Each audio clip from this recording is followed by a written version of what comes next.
मदन क्या करते हैं, अपना सर सीधा दीवार में जोर का मारते हैं, उनका सर पूरा फट जाता है और जो खून गिर रहा तो हाथों से ऐसे लगा के खुद का खून चाटने लगते हैं। आज की जो घटना है, आज की जो कहानी है ना, एक ऐसे ब्रह्म राक्षस की है ना, जिसे सुनकर आपकी रातों की नींद उड़ने वाली है।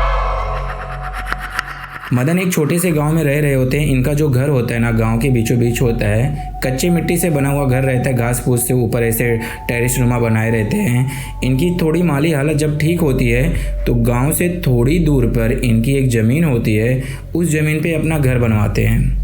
जब इनका घर बन रहा होता है तो इनके घर के जस्ट बाजू में, जो इनका पहले खेत था उसके जस्ट बाजू में एक बहुत पुराना और बहुत ही मोटा पीपल का पेड़ था, जहाँ पे लोग दिन में तो जाके बैठते थे, छाँव लेते थे, वहाँ पे गांव के लोग जाके बैठते, बातें करते, और शाम ढलने के बाद वहाँ पे कोई नहीं जाता।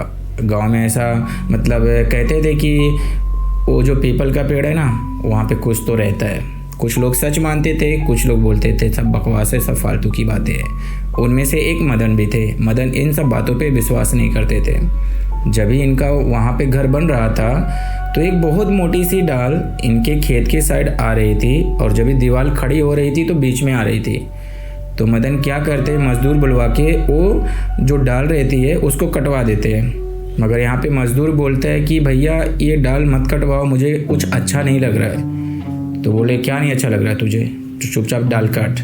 आया रहता वो डाल काट के चला जाता है। घर बन जाता है, पूजा पाठ हो जाती है, ये लोग नए घर में शिफ्ट हो जाते हैं। कुछ दिन तो बहुत अच्छे से जाता है, बहुत अच्छे से जाता है, सब लोग बहुत खुश रहते हैं। इनकी पूरी फैमिली, इनकी पत्नी, इनका बेटा राहुल, ये सब पूरे खुश रहते हैं कि हाँ अब हम नए घर में आ गए, और थोड़ा घर से मतलब गांव के बीच से थोड़ा बाहर आ गए। यहाँ पे हवा वगैरह भी बहुत अच्छी लगती है, बाजू में इतना अच्छा पीपल का पेड़, हवा थोड़ा भी चलती तो बहुत अच्छी हवा लगती है। ऐसे ऐसे थोड़ा दिन बीत जाता है। एक रात क्या होता है, मदन की जो पत्नी रहती है उनकी नींद टूट जाती है।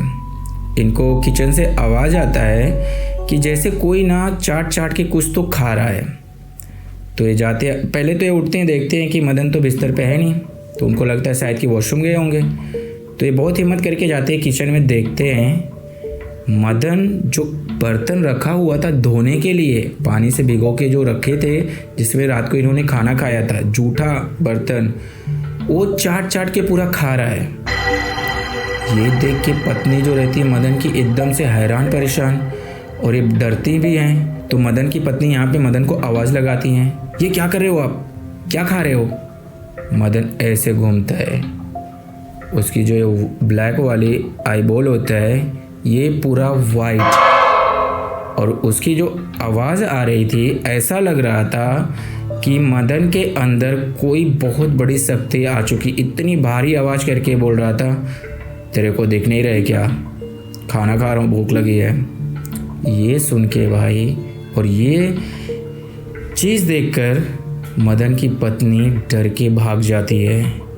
गांव में जाती एक बुजुर्ग इंसान रहते हैं, उनको बुलाती है कि देखो पता नहीं मदन को क्या हो गया, ऐसे ऐसे वो कर रहे। ये आते देखते हैं, पूछते हैं हाँ मदन क्या हुआ। ऐसे देखता एकदम नॉर्मल, बोलता कहाँ क्या हुआ, कुछ तो नहीं। तो बोले तेरी मतलब धर्मपत्नी आई थी, मुझे बुलाई कि मदन को कुछ तो हो गया है। बोले कहाँ क्या हो गया, मैं तो इसको ढूंढ रहा था कि ये किधर गई। वो दिन भी वो रात भी निकल जाती है। अगली रात जब आती है वापस से सेम चीज़ रिपीट होता है, और इस बार जो मदन का लड़का था राहुल, वो भी उठ जाता है। वो देखता है वॉल पे पूरा ऐसा लग रहा है जैसे किसी ने खून से पेंट कर दिया और छींटे पड़े पूरा, और मदन वही किचन में बैठ के जूठा बर्तन खा रहा था। ये देख के जो राहुल रहता है मदन का लड़का, बहुत ही गंदे तरह से डर जाता है, चिल्लाता है कि मम्मा पापा हम सबको मार देंगे। और ये ऐसे देखता है, बोलता है तुम लोग जाओ ना, खाने दो ना, मेरा घर उजाड़ के तुम लोग शांति से रह लोगे क्या। हाँ तुम्हारा भी घर मैं उजाड़ूंगा और एक एक करके सबको लेके जाऊंगा, ऐसा वो बोलता है। ये फिर औरत जाती है, इनकी बुजुर्ग इंसान को बुला के लाती है। वो मतलब एक तरह से मतलब होता है ना गाँव में कुछ लोग होते हैं जो थोड़ा बहुत झाड़ फूँक करते हैं, तो उस टाइप के वो बुजुर्ग इंसान थे। राई का दाना लेते हैं, उस पर कुछ तो फूँकते हैं घर के अंदर, ऐसे मतलब हर कोने में बोलते हैं जाओ इसको फेंक दो और घर के बाहर फेंक दो, थोड़ा टाइम के लिए आपको आराम मिल जाएगा। वही करते हैं। मदन यहाँ पे नॉर्मल होता है, सो जाता है। बट उसके फिर अगले वाली जब रात आती है ना, इस बार मदन तो सारी हदें पार कर देता है। उठता है, जाता है, सीधा ऐसे गुस्से में देखता है, पहले दोनों से झगड़ा करता है, मारपीट करता है और अपना सर जाके सीधा दीवार में मार देता है। और इतना जोर का मदन दीवार में मारता है सर, वो पूरा फट जाता है, यहाँ से पूरे ब्लीडिंग चालू। मदन ऐसे हाथ लेता है, खुद का ब्लेड खुद के हाथ से चाट रहा है पूरा ऐसे। ये मंजर देख के मदन का बेटा और मदन की पत्नी भाई ऐसा लगा कि उनके पैरों तले से कोई ज़मीन खींच लिया हो। ये दोनों छर के एकदम डर के एकदम पूरा घर से बाहर भाग जाते हैं। 2-3 लोग आवाज़ सुनते आते हैं, मदन की ऐसी हालत देखते हैं। तांत्रिक बुलाते हैं, तांत्रिक आता है, बात करता है, बोलता हाँ ठीक है। यहाँ पे जो ब्रह्म राक्षस था तांत्रिक को ज़्यादा रिप्लाई नहीं करता, बोलता हाँ ठीक है मैं जा रहा हूँ, अब नहीं आऊँगा। तांत्रिक थोड़ा सा अपना मंत्र वगैरह पढ़ते हैं, नॉर्मल होते हैं, चले जाते हैं। बट ये तो अभी शुरुआत था, अभी असली खेला तो बाकी है। होता क्या है, 1-2 दिन अच्छा खासा बीत जाता है, कुछ भी नहीं, कोई ऐसी घटना नहीं घटती है। लेकिन 2 दिन के बाद जब भी तीसरी रात आती है, मदन घर पे मिलता ही नहीं। उनकी वाइफ उनका बेटा ढूंढते हैं, 8 बजे मदन गायब घर से। फिर इनकी नज़र जाती है, बाहर निकल के इधर उधर देखते हैं, फिर इनकी नज़र जाती है उस पीपल के पेड़ पे। मदन पीपल के पेड़ पे चढ़ के बैठा है, वो भी किस पोजीशन में, पैर को ऊपर रख के सर को नीचे लटका के, हाथ दोनों झुला रहे, बड़ी बड़ी आंखें, ऐसा आंखों से ऐसा लग रहा है कि अभी ब्लड टपक जाएगा, खून निकल जाएगा। जेब निकाल के एकदम बहुत ही वियर्ड तरीके से हंस रहा है। ये चीज़ देख के मदन की जो औरत रहती है इतना जोर का चिल्लाती है कि वहाँ के जो भी घर वाले थे, गांव के रहने वाले, पूरा इकट्ठा हो जाते हैं। मदन वहाँ पे उल्टा लटका हुआ है। सब लोग डिसाइड करते हैं कि वापस से तांत्रिक को बुलाया जाए। वापस से तांत्रिक को बुलाते हैं। यहाँ पे तांत्रिक आता है, कुछ ऐसा मंत्र वगैरह पढ़ता है, मदन नीचे उतरता है पेड़ से। बट यहाँ पे मदन की हालत में कोई सुधार नहीं था। तांत्रिक ने मंत्र पढ़ा, चुपचाप वो उतर गया मदन। अभी भी उसकी आंखें पूरा ऐसे वाइट है, पलके जो है भवें जो पूरा ऐसे चढ़ी हुई हैं। एक अजीब बियर्ड तरीके से सभी को देख के हंस रहा है।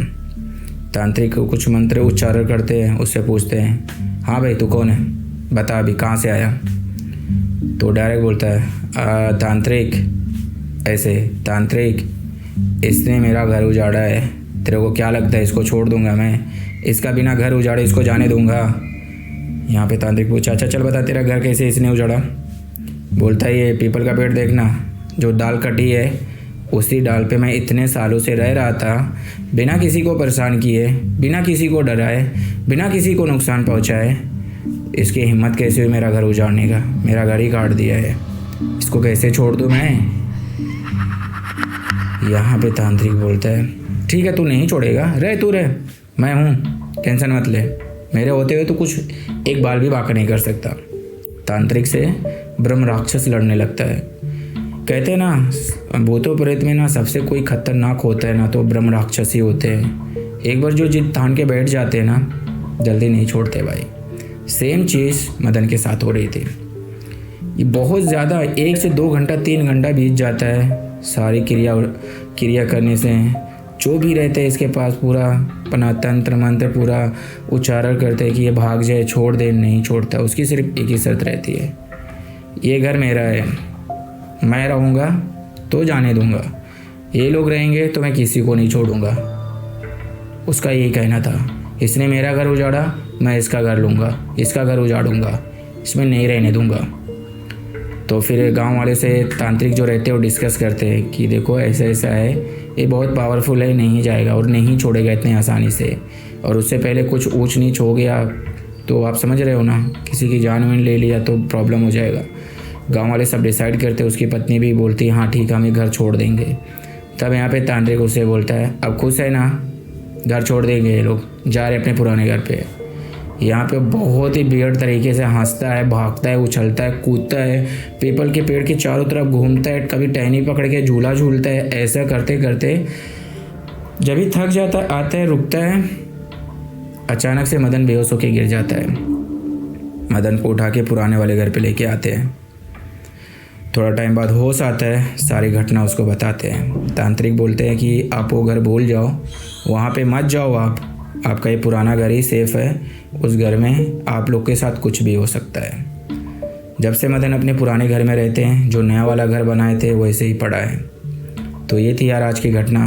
उम्मीद करता हूँ अगर आपको वीडियो पसंद आई होगी तो वीडियो को लाइक, कमेंट और शेयर ज़रूर करेंगे। अभी तक आपने हमारे चैनल को सब्सक्राइब नहीं किया तो सब्सक्राइब कर लो भाई। हम डेली ऐसी ही कहानियाँ आप लोगों के लिए लेके आते रहते हैं, एवरीडे, हर एक दिन। अगर आपके साथ भी ऐसी कोई घटना घटी है ना, तो ये हमारा इंस्टाग्राम ID राम ट्रैवलर 96। आप हमें यहाँ पे वॉइस नोट भेज सकते हैं, टेक्स्ट मैसेज भेज सकते हैं। नेक्स्ट वीडियो जो रहेगी आपके द्वारा भेजी गई घटना पे हम आपके लिए लेके आएंगे।